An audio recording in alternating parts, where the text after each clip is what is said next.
Oh, hello. I didn't see you there. So, all existing Octo-dentes use limb-driven swimming. This has served them well thus far, however it is not the only way of swimming. And in fact, in a simple open area such as the pelagic zone, it's actually very inefficient, so they will pretty much inevitably look into alternative methods of swimming, which should most likely lead to body-driven swimming, which will start out as repeatedly turning left and right to generate momentum. This is called anguilliform locomotion. They may lose all limbs except for the ones at the back, and the overall body may develop a thin and flat, broad shape. As mentioned a moment ago, the final segment will tagma, the limbs are retained. However, both limbs on each side may fuse into one, individually forming a structure similar to the bottom edges of a spacecraft. And the final segment at large is similar to the tail of an arrow. These animals do use anguilliform locomotion, even if their swimming does look much more complex than that of eels on Earth due to their radial symmetry. I'll call this clade Rhesus piscis or turnfish as opposed to Pina nandi or fin swimmers. And to intensify the amount of force applied to the water, they may develop hardened structures inside the body. A good candidate for this is their teeth, so they may develop extra teeth inside their segments to increase rigidity, and to avoid hurting the organism, they will lose their sharpness. I will call these structures ossicles. And due to their existing arrangements, they will appear in an octagonal constellation around the digestive tract. I'll call these structures ossicle systems, and there will be one per segment. And the ossicles under the fins are used as muscle attachments for the limbs and the segments that retain them.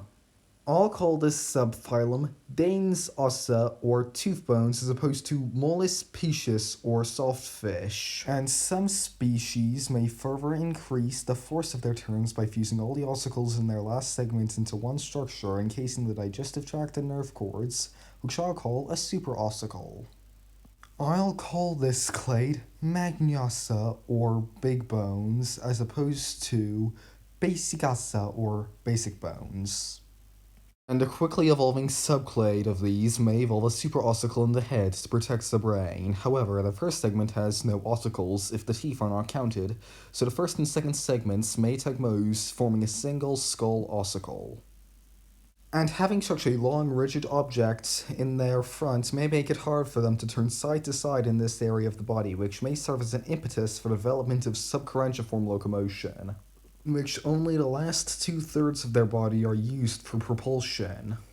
And the front may evolve a more ovular shape as not to be pushed to the side when force from the latter end of the body and colliding with the water combine.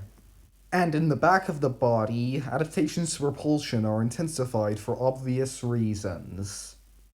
And to maintain stability and roll, pitch, and turn, the third segment may redevelop fins. And with that, I'll call this clade Cranium piscis or skullfish as opposed to Pt3 or buttfish.